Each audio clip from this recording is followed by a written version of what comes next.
Welcome to another Sunday Superversive live stream. I am your host Benjamin Wheeler, and I'm here with Silence and Starsong, who is a fellow traveler in the world of superversive, right wing, whatever you want to call it, literature. And this is half personal interest for me. Uh, uh, Silence and Starsong has been on my uh, radar for quite some time, but I've never really been able to reach out and get to know him. Why don't you introduce yourself, sir?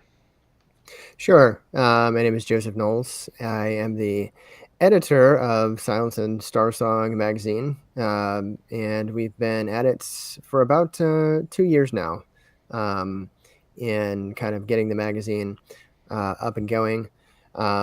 In my day-to-day job, I work doing policy and analysis, lots of boring stuff in the IT division of my company. So lots of reading and writing for work, but then in my free time, also reading and writing. So I guess I'm a little bit of a one trick pony when it comes to that. But that's a little bit about me.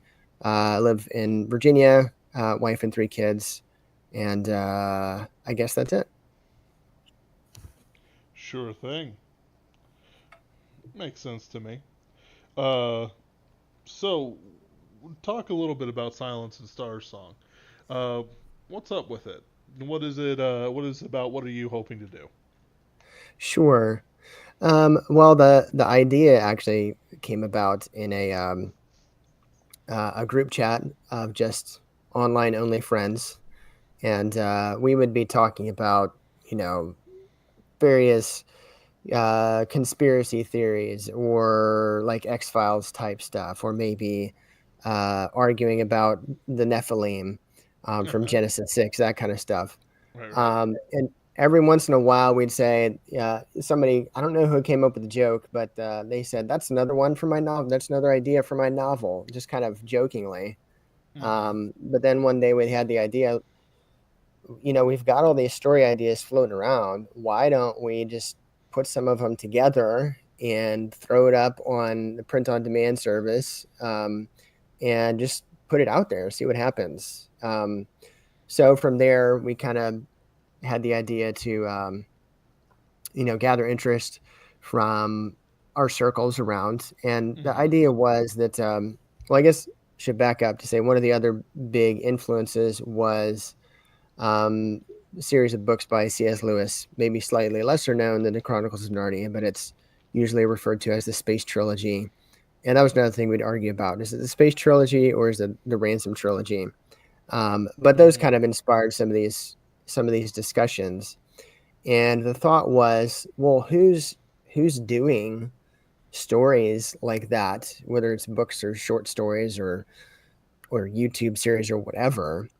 And there's not a lot out there. So the other thing we figured was, well, actually, it might be supplying something that people are looking for. So why don't we give it a shot and see if we can drum up some interest and maybe get some folks outside of our circles to contribute a story here or there and see where we can go with it. Um, so that was kind of how it started. But yeah, the overall idea was to say, hey, we like these kind of stories. We'd like to help people tell them, and we'd like to get involved in this circle of folks who are writing from, either they share our worldview or at least they're not hostile to it. They're willing to tell a good story that doesn't attack us. Um, and if nobody else is doing it, well, maybe we should try. So that's kind of how it got started. We put out our Mm-hmm. first issue um, in the spring of 2023, and we're working on number. This will be number 4 coming up this fall. So 4 issues all told. That's pretty good. Yeah, it's. I think it's already gone farther than some of us thought it ever would. So that's been fun. No, and I do like that you're using an Indiegogo to fund it ahead of time. 9 days left. Great options here: ebooks, paperbacks, softbacks, um, advertisements. You ever think of doing a collection tier? What do you? I don't know what you mean by that. I don't, or at least I have an idea, but we might not be on the same page. So the idea is that let's say you said you with volume two you would have four volumes, right? Right. So like you would have a section that says purchase all four volumes Oh, for okay. I see what you one mean. hundred Yeah, yeah, dollars yeah. plus shipping, we'll say, or $120 Gotcha. plus shipping, whatever Yeah. would be a reasonable cost. Because one of the things Okay. I talked to Kursova about with Anthony. Hello, Anthony. How are you doing? Welcome, welcome. Uh, Hello. uh, but essentially, we were talking to Kursova, and he has something like that for Wild Stars. Um, and he has done it for other projects as well, and it's a big help, especially since something like Wild Stars hasn't been published in years, many years, except through Kursova. So it's harder for someone like me who wasn't in the circle when it was published to get a hold of it. Gotcha. Okay. Yeah. I see what you're saying. And we had bounced around some different ideas about what perks to offer, and I think it might be well, I don't know. I have to see. It's a yeah. It's definitely an interesting idea, and there's the way you describe it. There's certainly some appeal to it. Hmm. So yeah, we'll look into that for sure. Thank you for saying so. But no, it does help out just a lot, and it's an easy way to get funds. I guess I'd say. Um, okay, so let's talk about volume two a little bit, since that's the Indiegogo backer. Um, Paying authors 2 cents a word. That's pretty nice. Illustrations. Uh, an audio program. What's up with the audio program? What do you got going for that? Yeah. So this was I guess over the last year or so, it had kind of been an idea about branching out a little bit, just to first I guess is a means of increasing the audience, because we want to go where the people are, and potentially generate additional readers who we might not be finding through our other channels. So we've called it Silence and Starsong Radio, and it kind of takes the format of a um, old-fashioned radio show, or at least that's the idea. Um, and I think we've got two of our two first full episodes up. They run about 35 to 40 minutes, I think. And that's just a story that is unique to the radio program. So currently, we've got where you could get it on Spotify, or they're also up on YouTube, and we get quite a few views there, even though it's just a blank, not a blank picture, but it's just a picture of the logo and playing the audio for 30 minutes. Sure. Um, and one unique feature that or maybe not unique, but an idea that we had was to intersperse some of the programs with commercials. So it's going to run like a old radio program, but then you'll get every so often get a break with but they're not things, they're made up commercials. So for products or businesses or services that kind of fit into the weird sci-fi speculative fiction feel of the show. And I think we've gotten some good feedback on those, that people that most of them are just humorous. Um, and I think people kind of have been enjoying those. So yeah, that's the idea with the radio program. And the goal is to maybe not to spin off. That's not the word I'm looking for, but to have it kind of be its own self-contained thing. Where right now everybody's kind of just volunteering their time and efforts, which has been amazing. I can't say enough about the handful of folks who have helped us out with that and really made it into something pretty good so far. Mm-hmm. But where the idea would be to see if we can ramp it up, and maybe do some just a little bit, give it a little more production value with music and sound effects and actors and that kind of thing. I gotcha. That's pretty cool. That's something similar to what we've done with Pinkerton's Ghosts. Maybe not so explicitly with actors and making it a radio show because it's more of a sort of short story horror anthology set.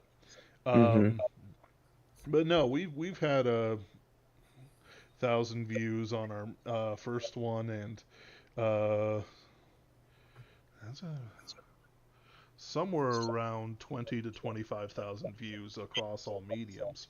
Oh, that's pretty good. Uh, Yeah. but that's distributed across 100 something episodes. So Right. it's we'll see.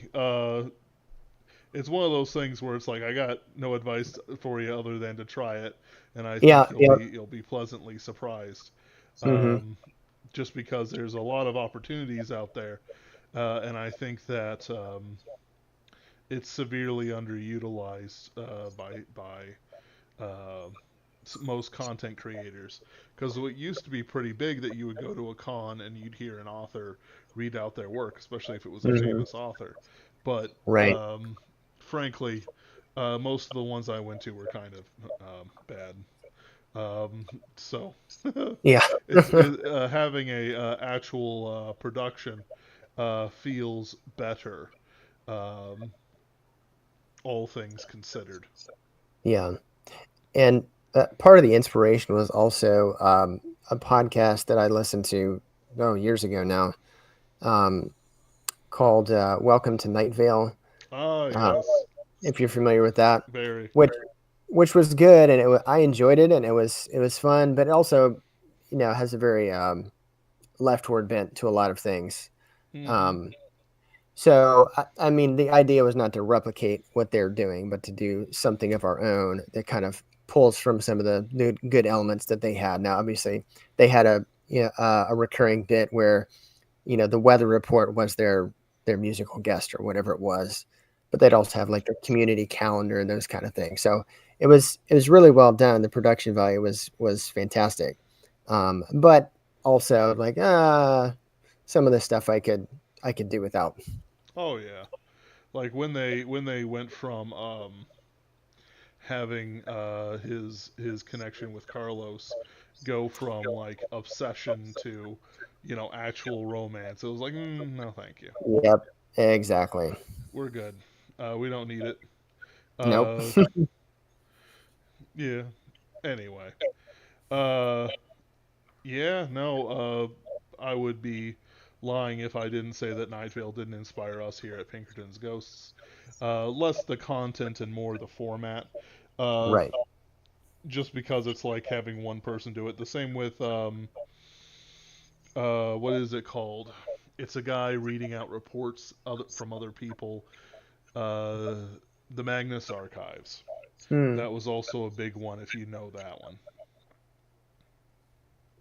I don't. Yeah, not familiar with that one, but I'll have to check it out, I guess. Yeah, no, it gets into the same shit literary, pardon my language, but it's certainly worth it, especially in the early episodes. You'll find as you write and as you develop it that a lot of things tend to fall away, and you'll want to do ideas and concepts that your story can't bear.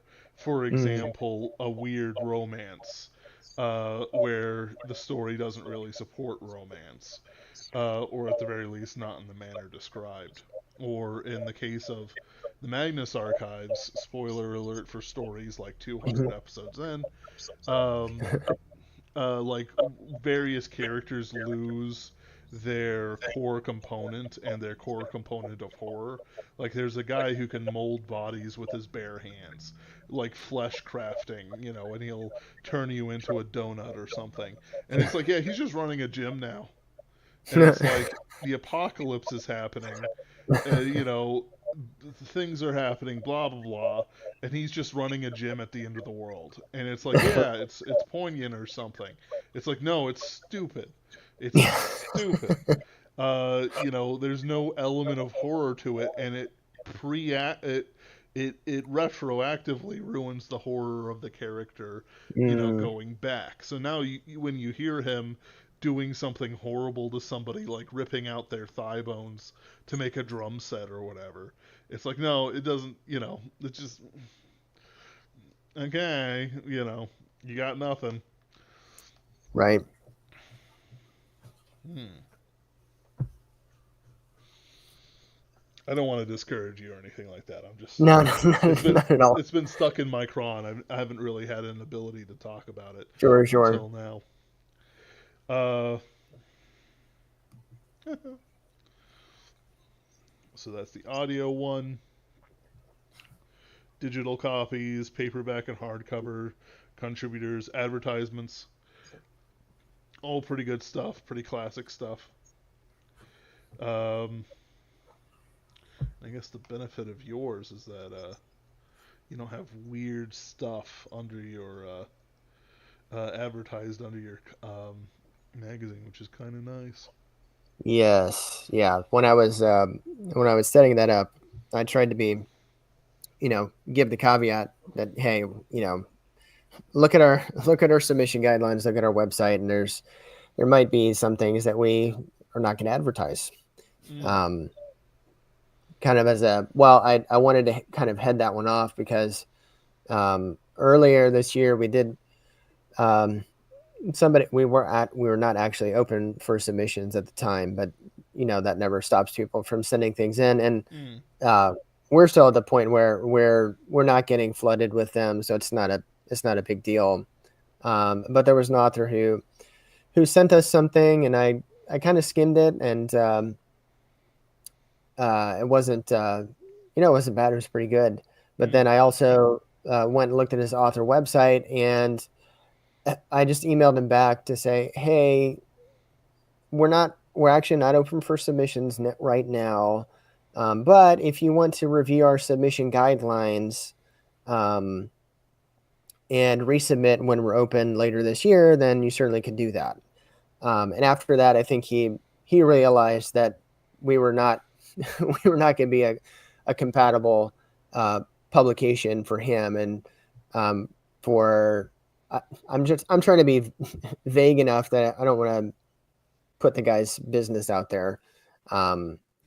Not, but it was just clear, like, well, we would not publish you, and he realized, okay, these guys would not publish me, and it was everybody, he was very professional about it, so that was good. But same thing with the setting up the advertisements. It was just to give people a clear signal. There's stuff that we're just not going to print, and it's Yep. no hard feelings. You can there are other outlets for that, but here's what we're going to do, and if you're on board with that, then great. We'd like to work with you. Oh yeah, it's Anthony and I and others have run into that while doing our High Tower project, which, for those who don't know, is a superversive subscribes Substack that we publish superversive stories of high quality on twice weekly. Um, and we run into Monthly. people monthly. Excuse me. Thank you. Uh, and we do run into people, including very humorous people when they're angry, who don't really understand what we're asking for. And I don't know what you know about superversiveness in general, but it's very amusing for them to be like, "What? What do you mean? You don't like my sci-fi about a person who's fluid gendered and amorous and of loose morals and is better than those people of one gender who are also believing in space god." And it's like, I don't know what you expected, my lad, uh, Right. or whatever you are, but no. Yeah, it's been a weird thing doing Hightower too and being on the publishing end of things because I'm normally on the author end of it, right? And I have noticed in following a lot of accounts the massive disconnect between publishers and authors. Like sometimes I don't begrudge the authors for what they send us at all because I've been there, right? And what I mean is sometimes I will get a piece and the piece is clearly not like really subversive, but obviously the guy who's sending it just like saw what we did and thought, hey, well, they do accept fantasy and sci-fi, so maybe they'll like what I have to submit, right? Like it's worth a shot. And then I just go, no, right? Like, nope, this isn't for us, right? Like, Yep. now those people I don't really begrudge because I do the same thing, right? Mhm. Like, in fact, that's like the norm. That's what you're supposed to do. What gets me and is weird to me is that publishers are just in a state of utter oblivion of like what it's like to be on the author end of it. Mm. So here's what Mhm. I mean. There's a recent thing on Twitter, and it even sparked like a small debate. So I'll explain and then I'll explain my side of the debate here. It was someone going like their pet peeves for authors, and like I don't Mm. even remember most of them because most were fairly reasonable. You know, like submit with good grammar, right? Like stuff Right. like that. But one of them was that they addressed their email "Dear Editors" instead of the name of the editor, Mm. proving that they did not read the about page. And I'm like, this is a ridiculous complaint. And then it sparked a debate of like, well, you didn't do, even a modicum of research, right, to figure out the name of the editor. And I'm like, in what world does the name of the editor matter at all? Right. Right? Like, why would I waste my time looking up? Because like this is what people don't get. So I just got a short story published relatively recently, a few months ago. To get it published, I submitted to who, man, if I had to guess, somewhere between 30 to 50 publications. I'm probably closer to 30 though, right? Mm. Like close to 30, as many, literally as many as I possibly could submit to, right? I submitted to. Of all of those, one came back a hit. Now there were a few that did not get back to me yet, to be fair, that after I got the acceptance, I canceled. But there were a lot that did, right? Like probably the Mhm. majority did. So if you want to like take out the few that I withdrew, let's say a 1 in 20 hit rate for this story, right? So I have this 1 in 20 hit rate. I am for me, the author, what is the smartest thing for me to do with the story if I want to maximize its chances of getting published? Well, it's to do as little research as I can and as quickly as I can, right? To figure out what places will accept this story, as in theory, what places might publish it. And then it is to submit to as many of those places as I can as fast as I could, right? That is the optimal strategy for me.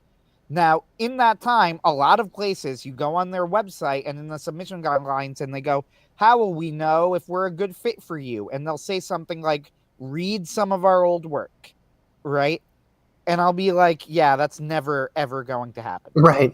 No. right? Like, I am never going to take the time to stop reading old work. And then it doesn't even tell me if you'll like my story or not, right? Like, I still don't know. I'm just making more of a guess. And if I don't know, then statistically, I want to see if maybe you'll make an exception, right? Maybe Mhm. you normally don't like this type of story, but you like mine so much, you'll accept it. I don't know. I've done that as an editor, right? Like, I once had an anthology where I wasn't accepting over, I think it was 10,000 words. Someone sent in like a 20,000 word novella. Now, I was prepared to drop it sight unseen, but then I like started reading it, got sucked in, and accepted the story. Right? Like, should I tell that guy, you really shouldn't have submitted to me in the first place? Like, no, I'm just like, sure, submit. You're just probably going to be rejected. Right? Mhm. Like, Yeah. do what you want. I'm not Right. going to stop you. The disconnect between publishers and authors is really, really weird.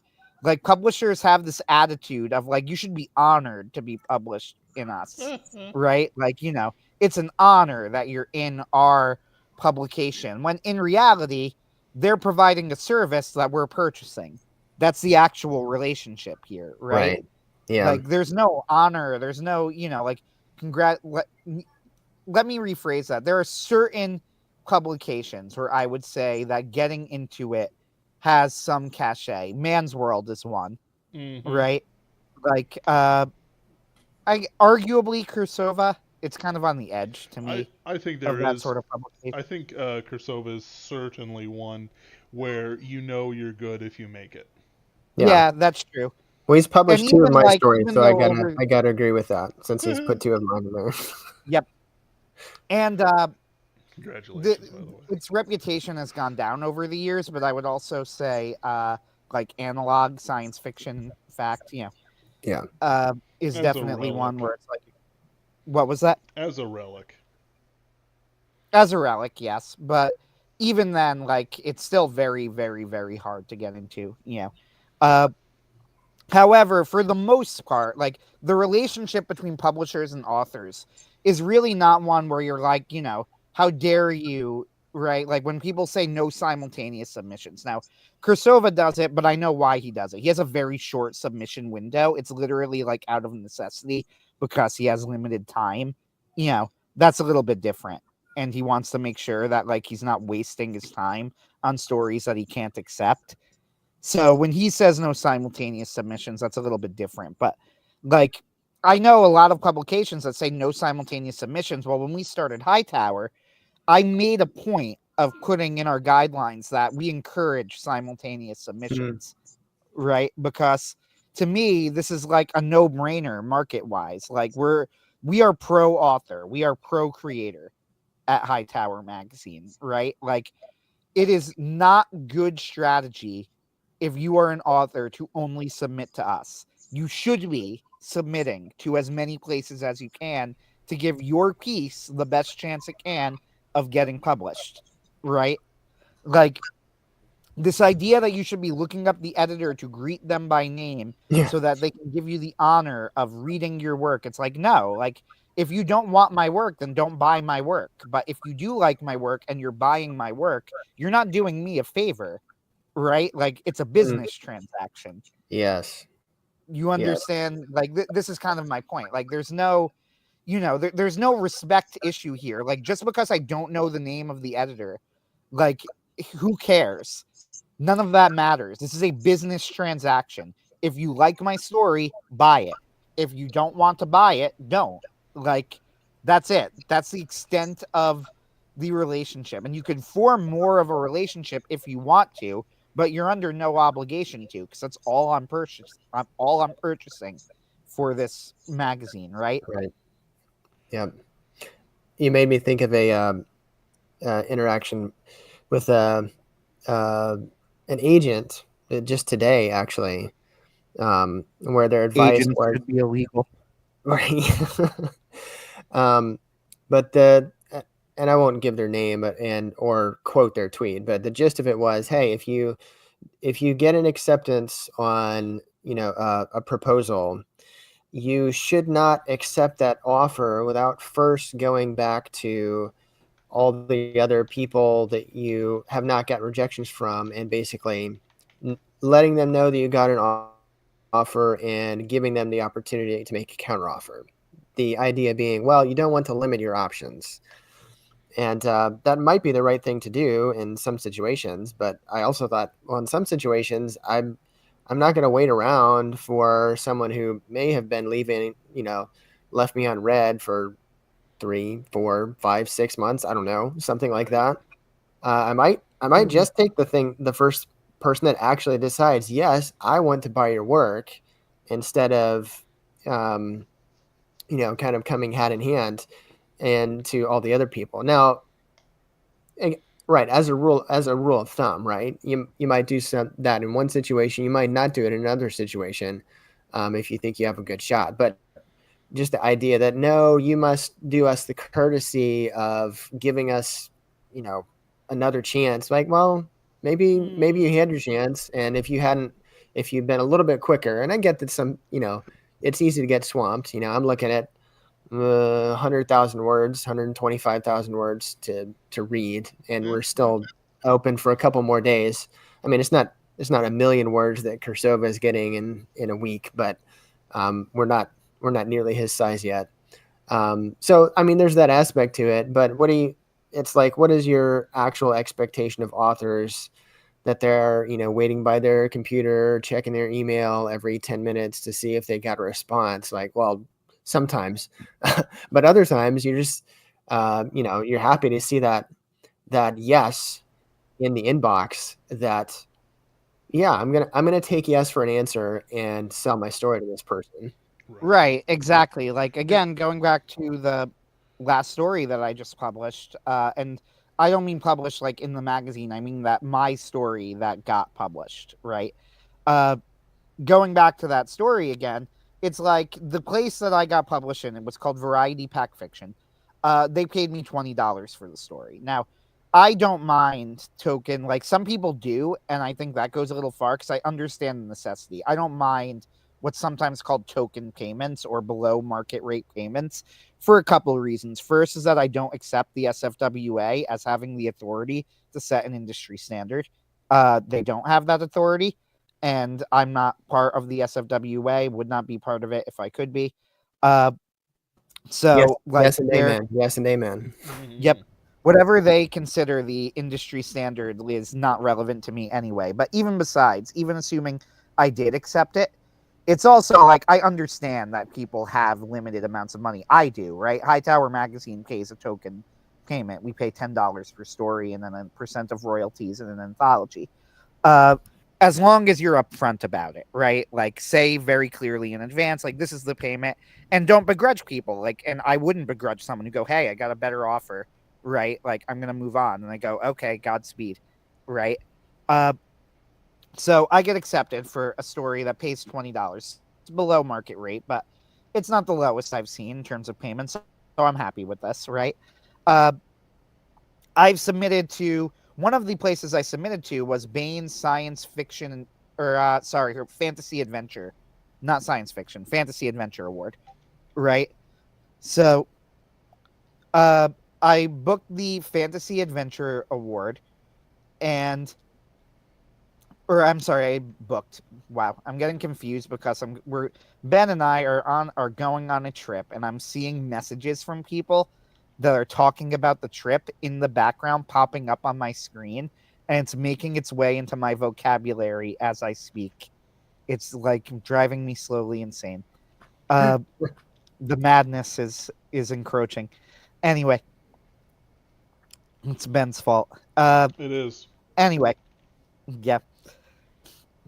Going back to what I was saying though with the story, now that I'm trying to refocus my thoughts on this. Okay.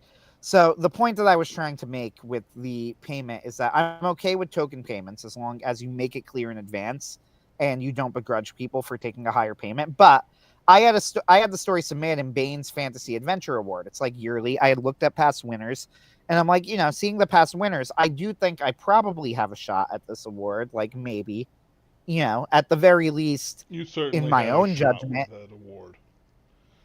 yeah, like in my own judgment, I thought my story was decent enough that I thought there was a chance. And seeing previous stories, I thought there was a chance that I might get at least some sort of honorable mention or something. I had to make the decision: am I going to take the chance on this reward, or am I going to take the $20 token ish, right? Or relatively low payment for the story. I chose to take the payment because it's not a matter of whether I believe in myself or not. It's a matter of playing the statistics, right? Like the fact is, I thought my story was good, right? I knew that Ben did as well because I showed it to him and he helped me with editing it. But just because we thought the story was good doesn't necessarily mean that this random editor who I don't know is going to think the story is good, right? Like they might, there's even a good chance of it. But I know that this other editor is going to pay me hard money right now. This is bird in the hand or two in the bush type stuff, right? Like, so I emailed them and I withdrew the story from the award contest. And I would make the same decision again, right? Like that is for me at the time, the logical decision was to take the money that was currently on the table. So there's I suppose as well, looking at working through your own uh, and but by the way, from my perspective as a guy who actively buys stories, oftentimes if someone tries to haggle with me, it's like no, No, dude, I could I am not rich. I am doing this by the skin of my teeth.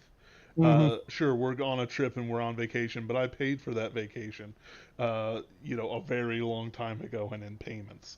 So. Also, this is literally in like one of the cheapest vacation areas in the country.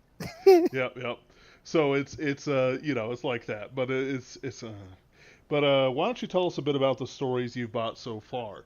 Do you have any Yes. favorites? Let's talk about your magazine a bit more. Like, what can we expect when we look at it? Sure. So we were actually a little worried when we did the first issue that people would mistakenly think we were exclusively a horror magazine, because we did then end up getting a fair number of stories that had a horror element to them. Um, but I think it turned out to be a good mixture of things in the end. Um, One of those stories, I was just watching this video shortly before you guys started streaming. Is so issue number one. If you're familiar with Periapsis Press, Katie Room, who does book reviews of science fiction, has taken our issue number one and is doing a book club with the folks in her Discord. So they're discussing the third story in that issue, which is the title of Archangel by Fred Heimbaugh. He's got some stuff out there, but the premise is that it takes place on a czarist nuclear submarine that is armed with demon missiles, and that's meant literally, like missiles that are powered by some kind of demonic force, so or captured angels. So the title of the story is taken from the fact that this is kind of the flagship nuclear submarine of this alternate future czarist Russia, and the special weapon that they have is a captured archangel. So it follows the story of the submarine captain who kind of descends into madness, and I won't give too much away. But because of the way that the story is written, you feel like you're getting sucked into his madness a little bit, and it maybe is disorienting in some ways. But Hmm. we've had a That's number pretty of people cool. say that was one of their favorite stories. Um, but other than that, I think we have a good mixture of, we have science fiction, um, Puritans in space, is one story, and from the second issue. Some, excuse me. I do like Puritans in Space as well. Yes, so that one's it's Two Godly Fishmongers by Kevin White. Um, so if you find that one, I really enjoyed that one as well. Of course, I enjoyed all of these. Otherwise, we wouldn't have put them in the magazine. Um, Another one from the second issue is the title is AI Maria. So it kind of posits the question, um, what if how in tune would an artificial intelligence be with um, spiritual life, and what would happen if perhaps they were cut off from any kind of knowledge of supernatural things? What would happen with that? So that was a good one. Another one by that same issue by Ben Crease. I don't have it in front of me. And now I can't remember the title of his story. One second, I'll grab it because it was one of my favorites as well. But it kind of takes place in a dystopian future. So somewhat like with Ready Player One, where everybody's involved in this, um, massive multiplayer game. But he takes it a very different direction. The name of the story is This Lucid Coil by Ben Crease.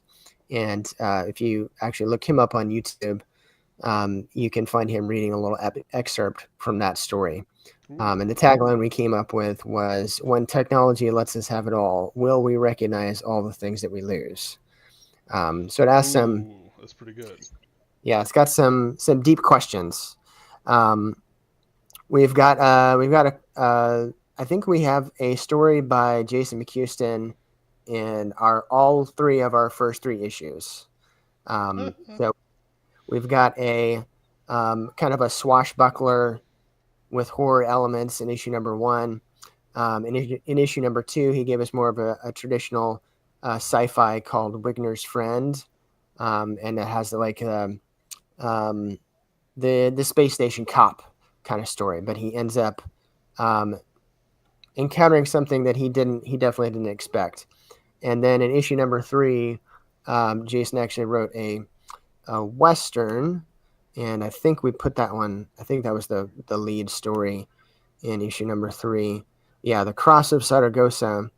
So it kind of follows a lawman who faces down a type of evil he didn't really expect to face there under the hot Arizona sun. Um, but we've got, yeah, so like I said, a good variety. We actually had two westerns in that third issue.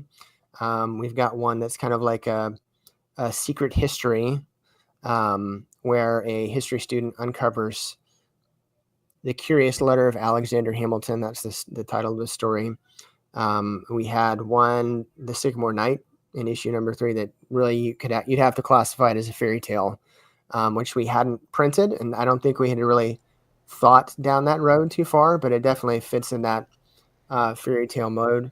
Mm-hmm. And then, as we were talking about submitting things to, maybe it's too long, but we'll see, send it to the editor and see if they want it. There actually was one, and it's a science fiction called The Copper White, and it was too long. We said, hey, send us something in the 5 to 10,000 word range, and this one came in. It was, I think it's just over 16,000. Wow. So I started reading and thinking, well, it's probably going to be too long, and it might be too long because the author just couldn't figure out how to tell a shorter story, and they just rambled on. And I was wrong on all those counts. So we had to find a way to arrange with him to. Jim Waters is the author of The Copper White. We had to find a way to buy that story, and to break it up in two parts. So it appears serially in issue number three, and then the conclusion will be in this upcoming issue, number 4, first issue of volume 1. But that takes place on Mars, kind of in the far future, several centuries out. And it follows the main characters, goes by the name of Cutter. But they kind of scavenge around for scrap metal, basically. But they have to go down into these underground cities where we know it's in the far future because there are these abandoned cities on Mars. So not only has Mars been settled, but it's been settled so long that there have been wars and cities have gotten covered up by the weather or recovered by the ice and snow. So they go down in the bottom and they kind of harvest these metals from a particular kind of machinery that was left behind. But when he gets down there on this one occasion, that's kind of where the story takes off, because the plan, it does not go according to plan. So we kind of had a little bit of the reveal for why that, what makes this mission of his unique in the third issue, and we'll carry on the story and finish it up in the next issue. So I'm looking forward to folks getting their hands on that and seeing how that finishes up, because like I said, I was not expecting to read that and almost immediately know, we definitely want this one, but it definitely turned out that way. That's pretty nice. I like hearing about stuff like that, especially since both me and Anthony have edited anthologies, and getting that stuff out there is difficult. But when you get it right, it's feels so good. Mm-hmm. All right. So we got Silence and Starsong, the Indiegogo, which is linked down below. And I've just put it in chat as well. What other projects are you working on besides the Silence and Starsong set? Well, for me personally, I do have. So I sent a story into Cursova um, last week, whenever it was. I wasn't sure that I was going to get it done on time, but I sat down and banged it out and got it finished.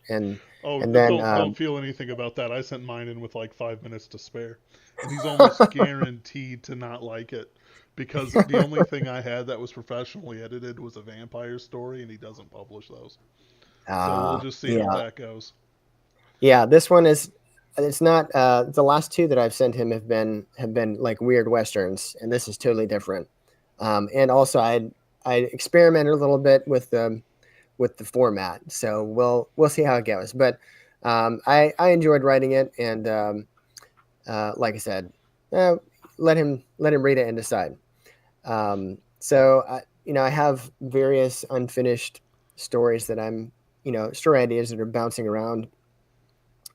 I do have a couple short novels that I've self-published in the past. They're both up on Amazon, but those are alternate history, which I think I don't know. I don't keep up with the categories as much as I should probably, but I think it usually gets lumped into the sci-fi umbrella. Although I, for lack of a better place to put it, I guess I don't know. Um, so I those both take place around the time of the American Constitutional Convention. So 1780s. So they're historical fiction, but alternate history. So those are floating out around there too. yeah, that's pretty fun. It's not very splashy, I guess, but I find that that sort of thing sticks around way more than stuff like lit RPG and whatnot. Weird westerns, Mm, bigger grand tradition. It feels like hmm. than other things that get tossed around. Yeah, Um, for sure. we're not fans of lit RPG here. Yeah, It's very much a wrong neighborhood, and then we start snapping fingers kind of thing. Because Anthony is a theater nerd, and it just tickles him pink whenever we walk in sync and snap our fingers. Um, I want to deny it. but no, yeah, no, a weird western is one of those things like it's the same with I don't want to say it's the same as a romance, but it's definitely one of those things where like if you get something wrong, people really don't like it, but if you get it mm, right, it's just perfect because yeah, it's as much the setting and the accuracy of the setting as it is some sort of I don't know. It's like when they do lit RPG. Are you just doing D&D? It's like, well, no, it's my own personal system or whatever. uh-huh. But with this, it's much more determined, much more specific, uh, and usable, and a logic all its own. There we go. Yeah, yeah. I was trying to remember just now because I don't remember whether I found these stories before or after I wrote that first one. But Hmm. there's actually a handful of stories that Robert E. Howard wrote, and of course he's most famous for Conan the Barbarian stories. But there were, four, five, six that are kind of classified as like the weird Southwest. And the Hmm. first one I remember reading is called The Horror in the Mound. And it's a Western, but it's also a vampire story, which was it kind of took me aback. Like, oh, that's interesting. And of course, it's Robert E. Howard, so it's written in the same kind of style that you'd get from the Conan stories. Um, but that Hmm. was an interesting one, and I was trying to remember. Did I find that and then have the idea for the story, or did I have the idea for the story and then go seeking out other Weird West kind of ideas? So it might have been a chicken and the egg kind of situation, I guess. Yeah. I do find for some of the Weird West stories, they tend to have sort of a leftist feel to them, especially for some of the audiobook only ones that you can get on a drive. It's like it's led by the Mexican gunslinger woman, and it's like, mm, No, I don't think so. I don't think there's a multicultural setup in the middle of Texas during the war with Santa Anna, who, despite the Right. memes, Yeah. is not a cute anime girl failure girl. That's definitely the yeah, that's the difficulty with some of those any of those historical fiction genres where I have to watch I even have to watch myself, and if Mm. I went back to look at a couple those the first one that I wrote, I might say, "Mm, that's a little anachronistic. Maybe I should adjust that a little bit because you do want to well, I can fix what happened in the past and it'll be better. It's the siren call of the historical fiction authors to right Right. the wrongs of the past. But then I think you're sacrificing the story itself That's to an right. agenda, and whether your agenda is left or right, um, the place that it has in a good story is usually going to be minimal, or at least try to be subtle about it. But I think for a lot of folks, subtlety is has been thrown out the window long ago. Absolutely. I think especially for historical revisionism, it just kind of like, how do I want to put it, like it nobody really gets it. Like the things that happened were there for specifically because that those things actually happened. It's like when people want to say, what if the Roman Empire never fell? It's like, no, no, no, no. The seeds of the Roman Empire falling were there well and long before uh, you know Rome even existed. Like it was the character of the Romans to have civil wars. Guess what? When they became Christian, the desire to vaunt over each other never went away. They would have had those, like, what do you do when you to take out the very mechanics of their civilization? You see, it's like, they don't even think about the character of the civilization that they're writing about oftentimes. Um, yeah, Right. So yeah, I think it often eh, a lot of times with those scenarios, it just takes a lot. It would take a lot more than people realize it would to alter the course of history. So hmm, um, one of those that I think is, I don't know, say what you will about the book. It's been a while since I read it, but it's The Guns of the South by Harry Turtledove. So he is at least honest enough, I guess, with what would it take to alter the course of history? Oh, well, we've got to give AK-47s to Robert E. Lee, and that's what it would take. Time traveling South Africans with AK-47s. Like, okay, that's a huge change in the course of history, and maybe it would be sufficient to actually turn the tide of the war, even at that late point of the game. Though, even yeah, though I mean, historians will even debate that. They're like, well, even with the AK-47s, I don't know.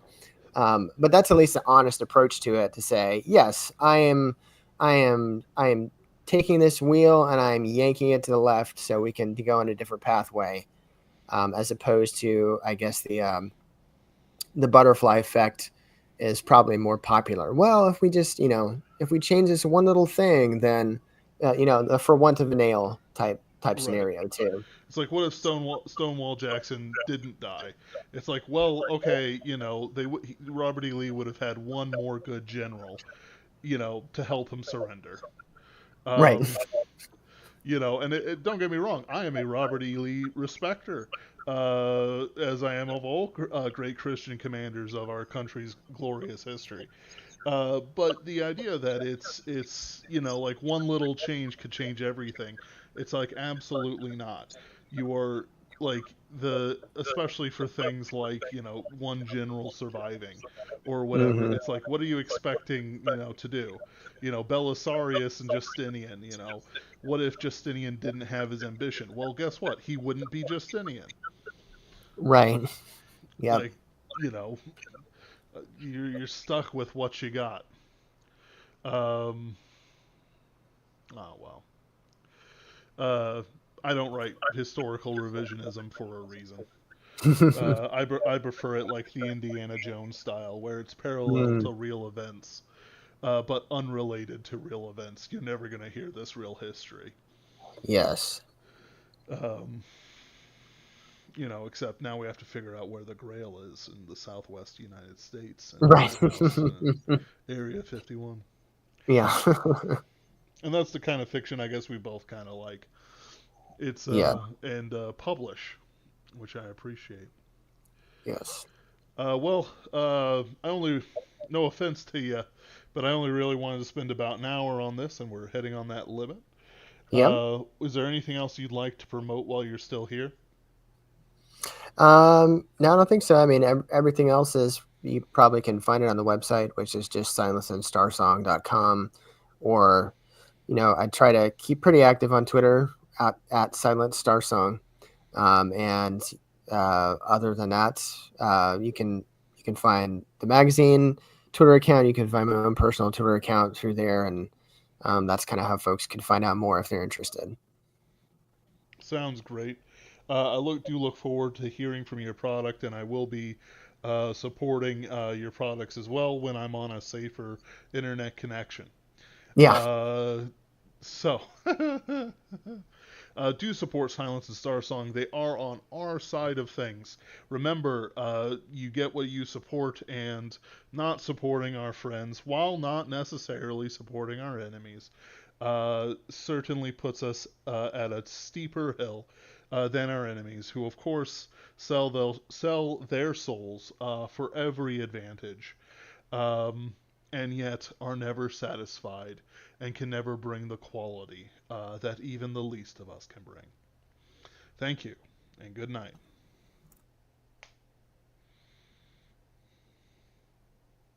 Very good.